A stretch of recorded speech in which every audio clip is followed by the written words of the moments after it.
Okay, let me tell you what happens in 4 minutes. I have no freaking idea what the actual hell is going on at this point. How are we at episode 4 already and none of it makes sense? The last scene of the episode where Dome turns out to be Tonkla's brother, I rolled my eyes so hard cause what the actual F? Okay, here is what makes sense according to me. So there are two timelines happening at the same time. The one where Great sees his future for the next 4 minutes is not actually the future but stuff that has already happened. Now Great is somewhere almost dead or comatose trying to undo the mess that got created ever since he hit that suicidal woman. So we see events in the series that he wants to happen and is trying to fix. So if we go by events that have already happened, we deduce that Title killed Dome and in return Tonkla killed Title. Now the police is on the case because Title comes from an influential family and they want to put pressure on the police to find out who killed their precious son. They are also hindering the progress of the case about Dome because they didn't want their precious son to get in trouble. Also, if we go by this timeline of the events that have already happened, then Great will be implicated too because he assisted Title in killing Dome. Also, this is the old timeline where Vin finds out that Tonkla is the killer, so two parallel timelines are happening at the same time. As expected, Time can't just reveal himself to be the attacker and get away with it. Great follows him to the hospital and wants to have a chat. My thing is, how can Great decide to betray his brother and his family just by going with what Time says? Like, you have met this man only 2 times in your life and you trust his words so much that you agree to help him and betray your brother who has done nothing but love and care for you all this time? Great, I don't know, I kinda hate you for this. You're leaving Daddy Korn to bear the brunt of everything and putting him in such a difficult position over someone you have known for barely 4 minutes. You're literally acting like a dog in heat, but do I blame you? No, cause Time is hot as hell, and he has this commanding aura that makes you want to kneel down and worship him even though you're unsure if he's right or wrong.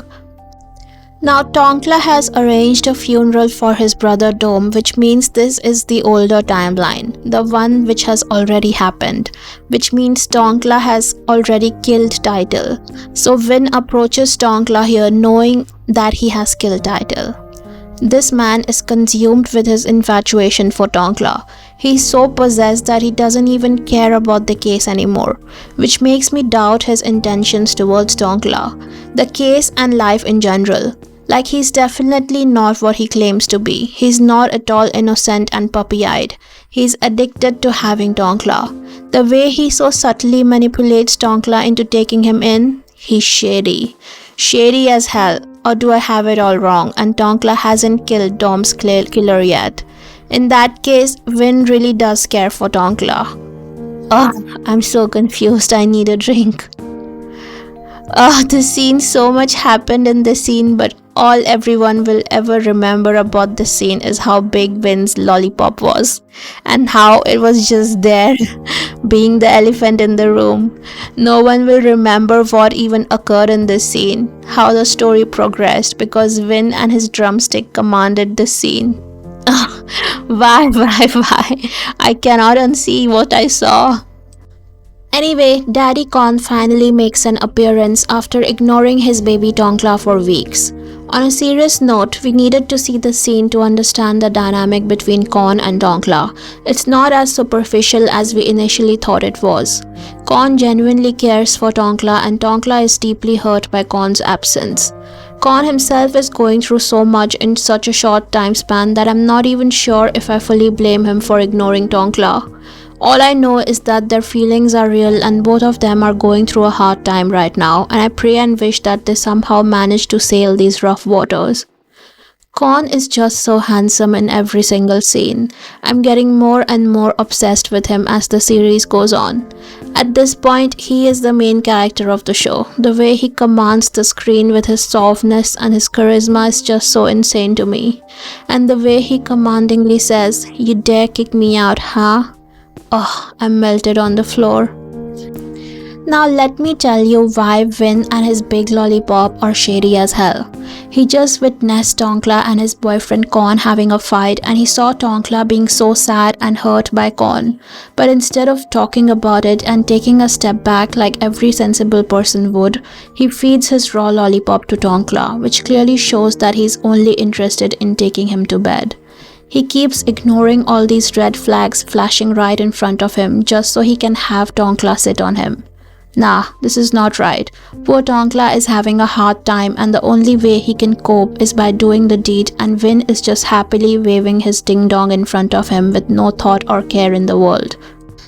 We get to see the love story of Korn and Tonkla. It was so sweet, so heartwarming. How do you expect me to not root for these two after this?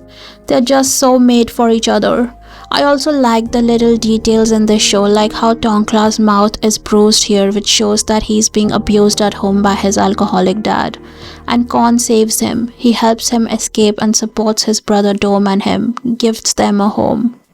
Korn and Tonkla are so in love. They're so in love. It's sad that Korn's father is hell-bent on ruining Korn's life by making him part of that shady business and forcing him to be in a relationship with that woman Fasai.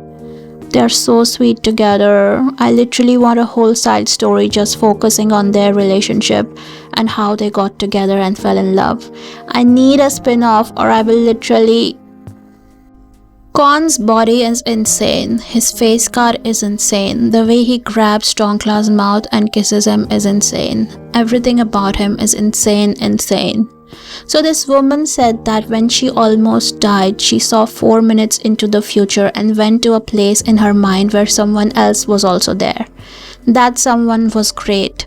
So this is another clue to us that Great is seeing all these future events in a state of a coma or when his heart has stopped. Because these two met in their mind palace when both were in a comatose state. There is also a hospital bed here, so we can assume that Great is definitely seeing these events lying on the hospital bed.